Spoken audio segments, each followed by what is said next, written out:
Okay. This is excellent. Okay. Everything's recording. We're good. Everything's recording. Let me just make sure sound is good. Yep, sound is good. Like we should be good to go. So, Okay. all right. Well, thank you guys so much for taking the time to just chat with me this morning, or this, I guess it's evening for you guys. What Yeah, time is it's it for you guys right now? a little past 8 p.m. Okay. Yeah. The girls are in bed. Yes, Yes. listening to Excellent. an audiobook. Excellent, excellent. So just a reminder to everyone, you guys are Micah and Victoria Welch, and you guys, let's see here, we've been partnering with you all for a couple of years now, right? Mhm. Yeah. Yep. Yeah. Later this year might even be 3 years. Like later this year. Wow, Yeah. that's amazing. Yeah. So why don't you start by just sharing a little bit briefly about reminding people what you do.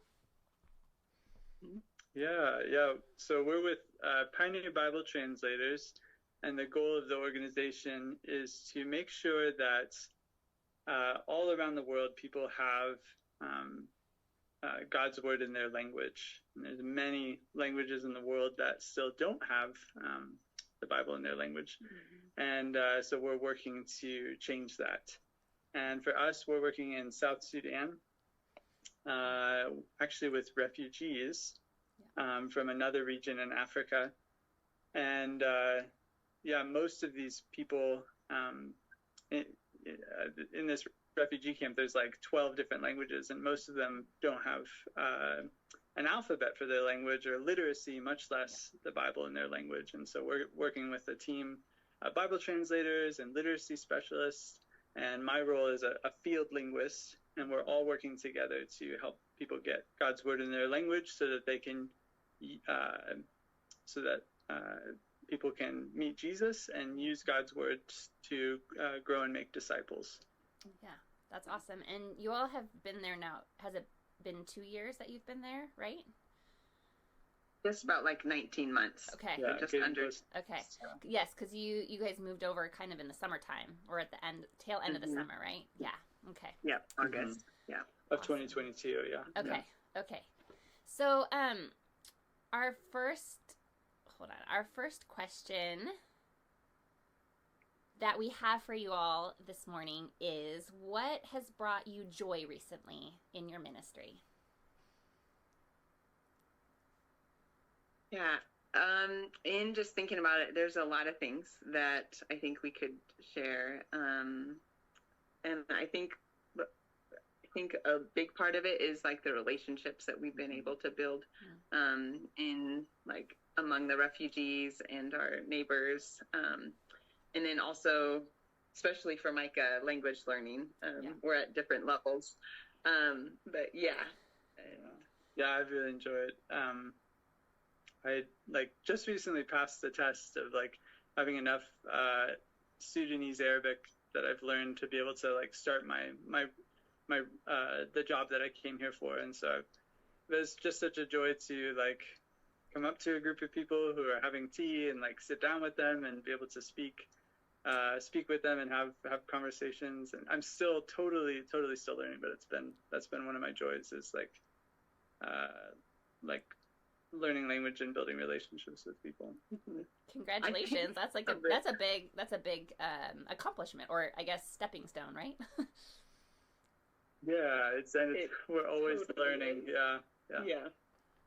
I think for me it would be just, I guess what's popped into my head is getting more of an opportunity to work with some of the women in the refugee camp, getting to haul water on my head, and just some fun things, and feeling very awkward. We're the only Westerners, definitely with kids in the camp of a lot of people. So just kind of getting to kind of make a fool of myself, but also really get to practice what these women do every day. It's amazing. People love they work so hard. So brought me joy a lot, of just kind of getting to get my hands wet and get some water on my head. So. That takes so much balance and strength to do that. Oh, it's amazing. It's like incredible. Yeah, I definitely had to use two hands. Yeah. Are you using jerry cans? Is that what you are hauling water in? Okay. Yeah. Big, like they must be like, I don't know, 30 pounds or more. I think probably more. Super heavy when they're full of water. So yeah, these women are strong, and yeah, it's amazing. So I love that. I love it that it's something simple like that that brings you so much joy, you know? Yeah, for sure. So what has been hard in this season of ministry? Yeah, we've faced some kind of medical challenges lately in our family that actually for the last couple of months we've needed to come out of our normal location to Uganda to kind of get some answers, get some help, and we're on a good trajectory now with what was needed. But it was challenging to have kind of medical issues come up when we really want to be on the field and really want to be building relationship and making progress. But we also see like how like God is in control of all of that, and it's best to like make sure our family's thriving and get the support we need. And we're really thankful for how God is providing guidance in those ways. Yeah. I think another thing aside, like also like unforeseen medical things that you just don't expect, you know, to come up, and yet like it happens everywhere to every one of us, and it certainly has been a big like trial that God is using, but it's been really hard. I think another thing is like really kind of praying for and thinking about how our girls are adjusting from the transitions. And we go back and forth to Uganda from South Sudan quite a bit, and just the questions of like, when are we gonna, you know, settle into a home, mommy? And just missing friends in both places, like America, Uganda, and South Sudan. And it just, my heart just hurts for that sometimes, of that sense of like, of how hard it is. And yet we trust that God is like using us in their lives, and we hope to come alongside them in processing their griefs. But yeah, those are some of the hard things I think that we've faced recently. Yeah, absolutely. And neither of those things have neat answers to them, right? Or solutions. They are ongoing challenges that you have to work through, and the challenge is to not see them as roadblocks, but as part of the journey and the process. That's really hard. Absolutely. Yep. Thank you guys for sharing honestly about those things. I really appreciate it. How have you all seen Jesus in the midst of these very real challenges? Yeah. I can share. I think, in a sense, that's been hard. In some of the darker moments, remembering that He is there and holding us. And yet, I think in ways that He's spoken to me recently, and even hearing in our girls, like of ways that He's spoken directly to us through prayer, like just hearing about how I believe it was Elijah, how God asked Elijah to go to the woman who was the widow, and that's portion of the passage of just being like having to ask this widow who has nothing to help, and then for the widow to know that God will, like, that her jar of flour will never be empty. It will never be depleted. And I felt the Lord really speak to me in a couple different ways of how we are surrounded by a lot of suffering, and that's hard to see. Yeah. And yet we are there sometimes even asking for like help and support and like really partnering with people there, and not to be afraid to like or just to know that God is with them and providing for the widow, in a sense, so to speak. And then also that when we feel really empty and weak this last season, like that we are like the jar that will never be depleted, that God will always like supply what we need. And so that's something that's been encouraging. Wow. Thanks for sharing that, Victoria. That's really powerful. I actually recently have been reading about Elijah more, and so anyway, thank you for sharing that. Yeah, I'd love to talk more about that, but let's move on in our questions for the sake of time. What are you guys anticipating in the coming year? I know that in some ways it's hard to know, but as far as you do know, or you hold it loosely and with open hands, what are you anticipating for the coming year? Yeah, there's a number of things, but one that's exciting.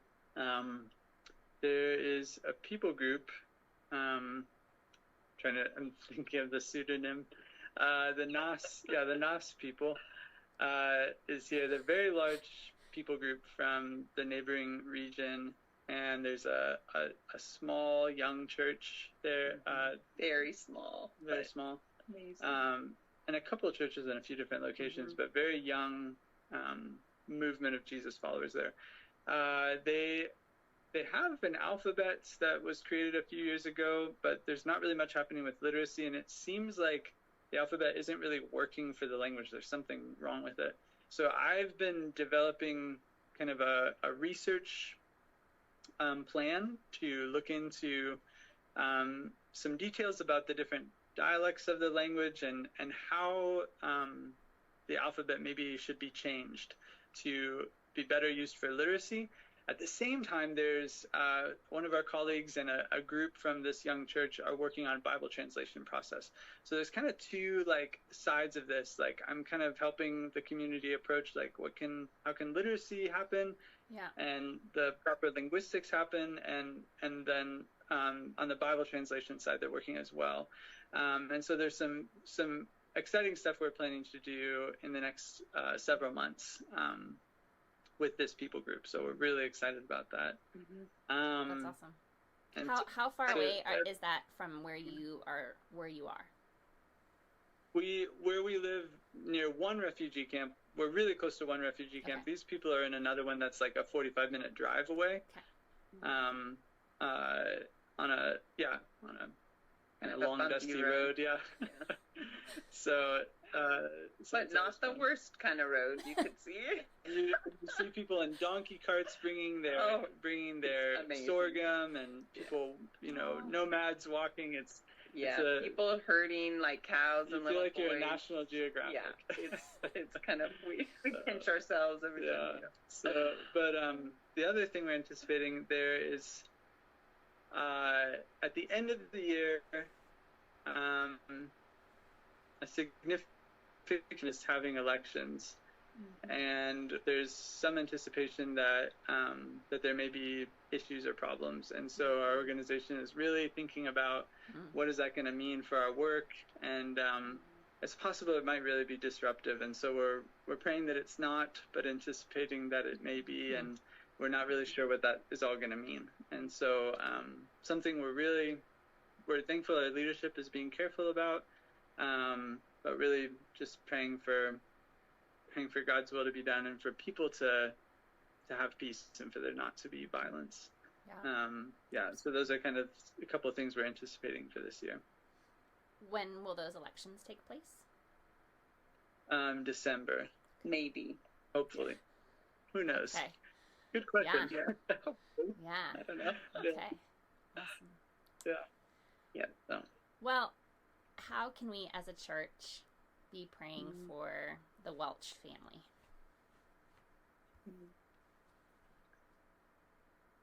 Hmm. Yeah, I think